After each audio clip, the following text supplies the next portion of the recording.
Juan José Barrera Toscano. Él es licenciado en Teología Educativa por la Universidad Tecnológica Nacional, UTN en Argentina. Es licenciado y máster en Teología del Seminario Internacional Teológico Bautista de Buenos Aires y doctor en Teología con especialidad en el campo de Biblia por el Instituto Universitario ICEDET de Buenos Aires también. Es el director de Bíblica Virtual, es profesor de hermenéutica bíblica en la Universidad UCEL y es el actual secretario ejecutivo de la FTL. En esta oportunidad vamos a escucharlo con su conferencia Lectura de las Escrituras en América Latina. Juan José, cuando usted puede comenzar. Bueno, gracias. Lo que voy a trabajar es un poquito hacer esta lectura de la Biblia, interpretación de la Biblia, no con la influencia de Samuel Escobar. Así que bueno, un gusto de estar con Elizabeth con de Fraser. Así que bienvenida también a este encuentro, Elizabeth. Bueno, no voy a compartir eh, en un apunte, pero voy a leer algo de lo que preparé. Bueno, como otros hermanos involucrados, pero en lo que fue este movimiento, la Fraternidad Teológica Latinoamericana, finales de los 60, principios de los 70, Samuel Escobar, al lado de otros como René Padilla y otros teólogos y biblistas, van paulatinamente ir desarrollando, porque esto es algo también muy importante, lo que después vamos a conocer como la hermenéutica contextual, la lectura, la interpretación contextual de las escrituras. Eh, el primer punto que quiero compartir es que en el pensamiento que se puede conocer de Samuel Escobar, la centralidad de las escrituras en el quehacer misionológico, teológico y pastoral. Ahora, esto parecería algo obvio, pero no es así. Eh, en su reflexión teológica, va a decir en el libro Tiempo de Misión, en su reflexión teológica, los evangélicos vieron la existencia de sus iglesias como resultado de la proclamación de la palabra de Dios según las Escrituras. Por ello, reflexionaban partiendo que una aceptación explícita de la autoridad de la Biblia y siguiendo una metodología que buscaba una continua confrontación de la propia práctica misionera con la enseñanza bíblica. Lorena, te voy a pedir un favor, avísame cuando esté en el minuto 18. Sí. Como es propio del pensamiento evangélico, en Samuel nos vamos a encontrar con que él va a asimilar la reflexión teológica con la reflexión bíblica. Se da por sentado, son iguales. Entonces, hablar de reflexión teológica fundamentalmente es hacer una reflexión bíblica. Esto tiene sus puntos fuertes, este tipo de afirmación, este tipo de práctica, de creencia, tiene sus puntos fuertes y otros que no, que voy a señalar quizás un poco más adelante. En sus escritos afirma la posibilidad de que haya una enseñanza bíblica esencial que, sin embargo, por ejemplo, en el caso de las misiones foráneas, fue transmitida, llegó a nosotros a través de enseñanzas vestidas culturalmente. Y cuando habla de esto, usa un término que va a denominar ropaje, un ropaje cultural, en el que la imagen sugiere la posibilidad de separar la enseñanza bíblica de la enseñanza o de las perspectivas culturales que vienen con la enseñanza bíblica.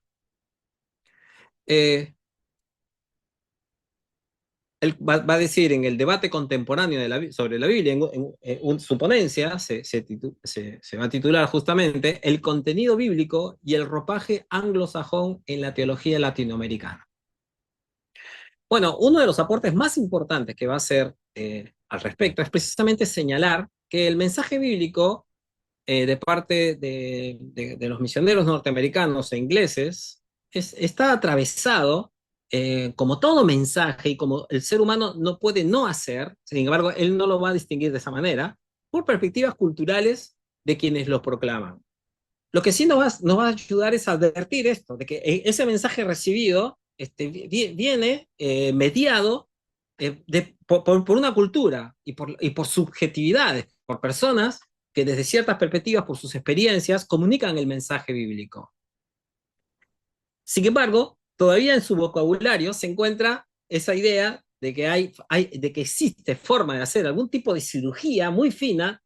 y de distinguir lo que es propiamente bíblico de lo que no es. En todo caso, en algunas instancias, y esto es algo que yo creo que lo hablamos recién hace un ratito con la presentación de Lourdes de Ita, yo creo que es muy importante ser un tanto más rigurosos con el análisis que hacemos y no caer en los clichés de un extremo o de otro. ¿Cuál es? Es la de ahora, de repente, que somos más abiertos o que decimos serlo, de repente observamos que no se habló de estos temas, que no se dijo esto otro y que resulta que hacía 50 años atrás, o 40, o 30, o 20, hubo cierta intencionalidad con discriminar o hacer a un lado a ciertos sectores de la población o ciertos grupos. Lo que sucede es que, de alguna manera, ellos también están desarrollando, entendamos esto, este va a ser un movimiento con ciertas intuiciones, con prácticas misionológicas que los van llevando a abrir nuevas miradas. Entonces es el quehacer, ahora voy a hablar un poquito de eso, es el quehacer pastoral y misionológico lo que va a llevar, lo que va a ser el motor del quehacer bíblico. Y en este sentido, entonces, también nos vamos a encontrar con la necesidad de analizar los diferentes escritos y los diferentes momentos en los que esta reflexión va haciendo sus procesos. No voy a decir desarrollos, pero sí diferentes procesos. Uno de los aportes entonces más importantes que va a ser es justamente advertirnos o ayudar a ver que aquello que se llama bíblico también está atravesado por la cultura y que todo lector y toda lectora y todo grupo de interpretación de las escrituras deben de tener presente ese hecho, ese acontecimiento. Y entonces hacer necesaria ¿qué? La reflexión crítica, el análisis crítico o analítico, en el que ya el sermón o el discurso, la enseñanza de la otra persona no viene en puro, no es la palabra de Dios y se desarrollan una nueva forma de sistematizar, no forma, sino nuevas preguntas que van a sistematizar la idea sobre las escrituras, que quizás en algunas instancias no siempre son advertidas. La diferencia entre lo que yo interpreto, lo que se interpreta, o la interpretación del texto bíblico mismo. Yendo más lejos, lo que deberíamos de preguntarnos, o se va a preguntar, quizás se hace más hoy que en esas épocas, es si el texto bíblico mismo no debería de verse como una producción, también como una producción cultural. Esta observación, no, reconozcámoslo, no es propia o no es exclusiva de Samuel Escobar, ya lo vienen señalando en Perú pensadores como José Carlos Mariátegui en sus 7 ensayos de la realidad peruana, así como también el novelista José María Arguedas, sus diferentes novelas, y aún el político Víctor Raúl Aicha de la Torre, cuando expresan las formas y las dimensiones de la conquista española y luego de sus descendientes, por ejemplo, ante los pueblos originarios o la población mestiza. Esta sospecha, ¿no?, de que se impone una religión como única y como caída del cielo, ¿no?, y que critica las religiones, las creencias, las prácticas, las visiones de los pueblos originarios, por ejemplo, a priori, ¿no?, ya está presente en los escritos de estas personas que dicen, esa es una nueva forma de conquistar. Eh, Sin embargo, el aporte que va a hacer Samuel Escobar en este caso es que él va a adaptar algunas de esas perspectivas a la situación evangélica con respecto a las misiones particularmente anglosajonas, así como también a ciertas carencias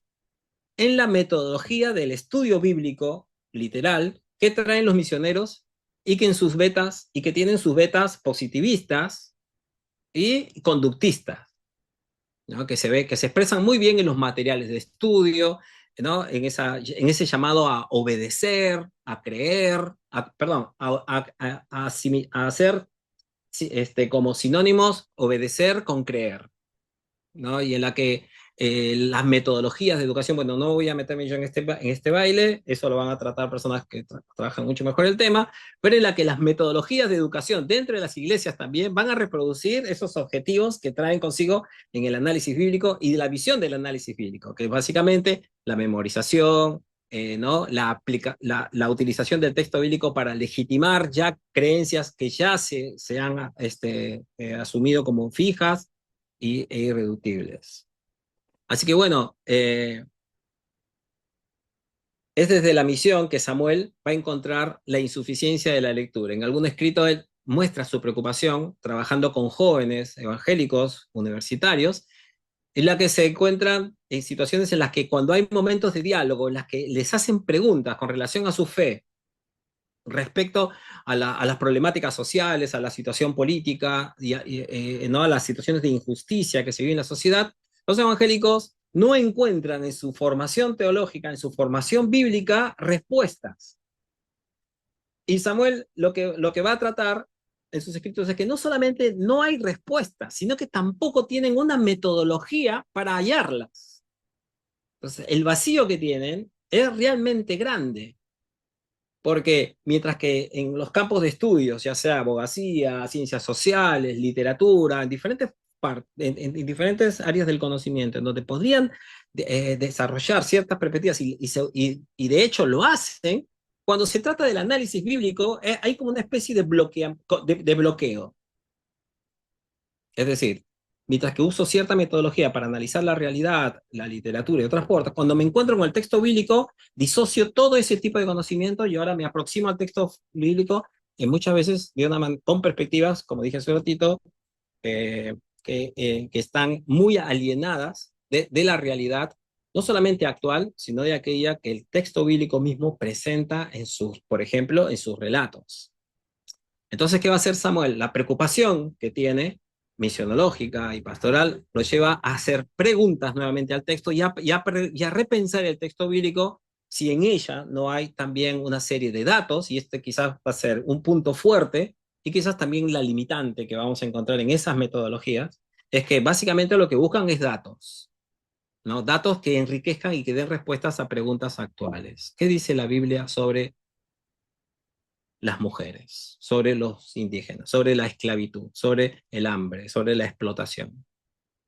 Pero no se va a llegar a otras instancias. Entonces, por contextual, Samuel parece entender la aplicación,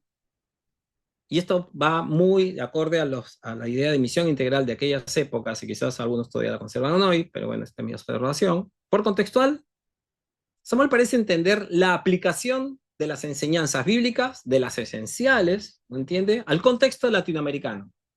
Y esto es algo, me parece otra vez valioso. Critica las perspectivas de acercamiento al texto de las teologías de la liberación, eso se va a encontrar mucho de aquellas épocas, las tensiones fuertes, quizás no precisamente por tensiones entre teólogos de la liberación y teólogos de la FTL, sino por aquellas cosas que provocaban las preguntas que venían de otros espacios y que confrontaban a quienes no estaban confrontados. Ya les dije hace un ratito, yo por ejemplo conocí y leí a John Sobrino, al gran teólogo que desarrolla tanto la cristología, en un curso con Samuel Escobar. Me hizo leer las obras de John Sobrino. Lo que han estudiado con él saben que cómo nos hacía leer en las clases de una semana para otra. Había que terminar con libros terribles y hacer presentaciones y todo. Y así, y en otro caso, por ejemplo, con René Padilla, tuve el privilegio de ser su ayudante de cátedra y leímos a Leonardo Boff, y así como él, a otros autores, a John Sobrino, obviamente, y así como ellos con otros autores, teólogos de la liberación, con quienes tenían muchos puntos en común y en algunos aspectos en cuanto también a la metodología. Entonces, muchas veces han sido los círculos alrededor los que han hecho el alboroto de ver esto como un enemigo, como la amenaza vista de este lado, y esto no sucedía internamente. Acordémonos que Orlando Costas es también uno de los fundadores de la Fraternidad Teológica Latinoamericana. Entonces, nos vamos a encontrar entonces con que las críticas a las perspectivas, a las teologías de la liberación, las va a señalar en su escrito justamente donde habla de la cultura anglosajona y la influencia en el estudio bíblico, va a encontrar varias discrepancias y sin embargo va a encontrar como puntos en común que estas teologías también tienen como elemento común que buscan en las escrituras, ¿no?, respuestas o un diálogo para las prácticas misionológicas de cuidado hacia las demás personas, especialmente en el caso de las teologías latinoamericanas de la liberación, hacia los más pobres. Y este es algo que también es algo importante señalar. No todos los teólogos, y en este caso Samuel Escobar particularmente, fue tan explícito como esto, pero sí nos encontramos con varios que sí lo fueron, miembros y fundadores de la fraternidad, entre ellos René. Con todo, la instalación de nuevas temáticas, que fue lo que trajo, esta forma de acercarse al texto bíblico, no hacen en sí mismas que estas, es decir, que estas temáticas no sean, mejor dicho, no sean abordadas de formas conservadoras. Es decir, los aportes de estos acercamientos traen consigo nuevas preguntas procedentes del involucramiento en otras formas de acción social. Pero uno de los limitantes, y lo es de la misión integral, que ya tiene 50 años, y su mirada sobre la hermenéutica contextual, es que en ciertos casos fue pragmática. Algunas veces escuché a quienes difundieron y desarrollaron esta visión de la misión como integral, hacer observaciones también hacia estas visiones pragmáticas, que eran cuál, bueno, abro un comedor, bueno, reparto ropa, bueno, ayudo abro centros de ayuda para que la gente consiga trabajo, y básicamente eso se entendió o se ha entendido como integralidad. Y sin embargo, quiero mencionar que los limitantes de esta mirada y su mirada sobre la hermenéutica contextual es que en ciertos casos, como dije, es bastante pragmática y a veces poco crítica consigo misma. En parte porque su juventud, es decir, hay que pensar que estas personas están desarrollando esto y lo van haciendo en el camino, su juventud no le permitía tener esas perspectivas, esa distancia histórica para poder revisar lo que ya venían proponiendo y haciendo. Muchas de las experiencias que ellos mismos van a desarrollar en lo que es la lectura de las escrituras serán las primeras, no tendrán espacios o prácticas para analizar, para verificar qué tal metodología o cómo va progresando. Y esto es algo que me parece que es sumamente importante, sobre todo con las observaciones que se hicieron con otras ponencias en las que se aluden ciertas cargas éticas sobre los fundadores, en este caso sobre Samuel. Pero también creo yo que en cierta parte, y esto es totalmente comprensible, porque existía cierta tendencia a priori a no romper con las instituciones de las que provenían. Un hecho entendible aún desde lo identitario y desde lo afectivo. Es decir, yo creo que acá, y esto es un análisis subjetivo, quizás en base a lo que he conocido personalmente de otros y a mis propias prácticas, y es que cierto tipo de análisis bíblico los podría haber distanciado demasiado de aquellos que fueron sus antecesores, y pensemos que en muchos casos fueron tratados como los padres postizos, como gente que los amó, que los discipuló, una congregación, una iglesia, comunidades, grupos misioneros con los que se está ligado afectivamente, y quizás en otras situaciones en las que ir demasiado lejos o ir más lejos o profundizar más en el tipo de análisis que se estaba incursionando, hubiera traído cismas o rupturas en los vínculos. Y esta parte subjetiva del quehacer teológico me parece también sumamente valioso. Y es porque verán que estoy medio enojado con algunos comentarios del chat, pero no está bien que esté así. Pero me parece que, recuperando un poco lo que veníamos hablando hace un rato, me parece valioso que podamos tener espacios de disputa o de debate o de discrepancias, y me parece en ese sentido también importante observar las dimensiones subjetivas que tiene todo quehacer teológico, ¿no? Y todo lo que entra en juego, y no se trata de la composición de escritos, ya me quedan 2 minutos, Sí. sino que se trata de algo mucho más lejano. Y también el tema de los procesos y de los cambios. Entonces, la integralidad entendida como la suma inicua de partes se expresa en términos como ropaje o bien como frases como, bueno, a la vida espiritual, a las enseñanzas que ya teníamos, había que añadirle la justicia social. Podían realmente tener como resultado el someter las enseñanzas bíblicas o las enseñanzas producto de la exégesis un poco más académica, bíblica, a las teologías o doctrinas o ideologías ya tenidas, ya asumidas, y que, sin embargo, eran presentadas como bíblicas. Entonces, en este sentido, en el pensamiento o en algunos escritos, uno todavía puede percibir la utilización del término bíblico para referirse a algo no necesariamente producto de la exégesis bíblica, de la investigación desde las ciencias bíblicas, sino más que nada algo que ha sido consensuado en el ambiente evangélico como bíblico y que ya se da por sentado. Entonces se continúa con algunas perspectivas que forman parte del pensamiento general y que quizás en otros contextos o para otras personas pueden ser ideas centrales que necesitan ser sometidas al análisis. Los riesgos con estas aproximaciones bíblicas es que no sean producto de la exégesis, como dije, y que respondan a ideologías establecidas, quizás que no percibamos en todo caso, en muchos casos por las élites dominantes o bien en un mundo globalizado por corrientes económicas, por ejemplo, imperantes o culturales, que sutilmente hacen mella en las grandes mayorías. Por lo general, los pobres, los niños, los pueblos originarios, los negros, las mujeres, ahora diríamos los feos, de acuerdo a cómo una persona sea catalogada, es lo que en otra época era una temática secundaria y que hoy es sumamente central. Entonces, como dije en otra oportunidad, y acá termino, la hermenéutica de Samuel Escobar es altamente pastoral y misionológica. Y yo creo que esto es algo que personalmente me parece muy importante. Y quiero mencionar algo porque por lo general, cuando se habla de pastoral y habla un pastor que tiene 30 años de ejercicio, que estoy haciéndolo, eh, lo pastoral se toma como lo laxo, como lo afectivo y a veces hasta sonso, perdóneme la expresión. Como diciendo, bueno, no es riguroso, no es bien pensado, pero yo no encuentro esa línea de pensamiento y esa práctica en Samuel, como tampoco en lo que debiera de proponerse como una hermenéutica pastoral o misionológica. Yo creo que el Nuevo Testamento, más que misionológico, es pastoral. Y cuando uno lo lee en esa clave, uno puede observar enseñanzas como por la hospitalidad, como la contextualidad, como la diversidad de temáticas abordadas, producto justamente de esa vocación de misericordia, ya ven a John Sobrino en mi lengua, en mi pensamiento, como ese principio de misericordia, como ese principio de amor y de cuidado hacia las otras personas que nos ayudan para entrar en diálogo con la divinidad, que se revela, pero con la que nosotros también interactuamos como sujetos históricos. Y entonces, en ese sentido, el acercamiento al texto bíblico requiere de cierta valentía o vehemencia y capacidad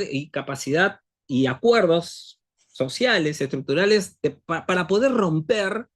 algunas veces con algunos mandatos institucionales que pueden quizás bloquear nuestras libertades a la hora de pensar a Dios, a la hora de conocerle a través de las escrituras, y de no percibir que la suprema revelación, según el Nuevo Testamento, no son las escrituras, sino que es Jesucristo,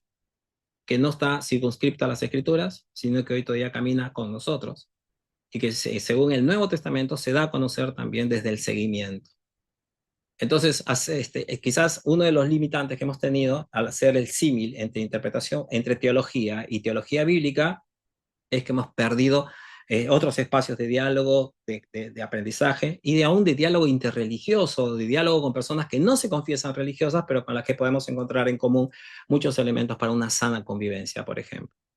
Termino recordando a Samuel Escobar como un teólogo bíblico que nos hacía leer autores como Rojas, José María Arguedas y otros más en las clases de Cristología, buscando a Cristo, a las imágenes de Cristo que habían en la cultura y que ellos mismos desarrollan de perspectiva contextual. Es decir, su teología fue también abierta en muchos niveles, lo es todavía porque está vigente, y Samuel lo tenemos con nosotros, gracias a Dios, y, eh, y porque creo que más que seguir a rajatabla lo que nos propone, creo que parte de su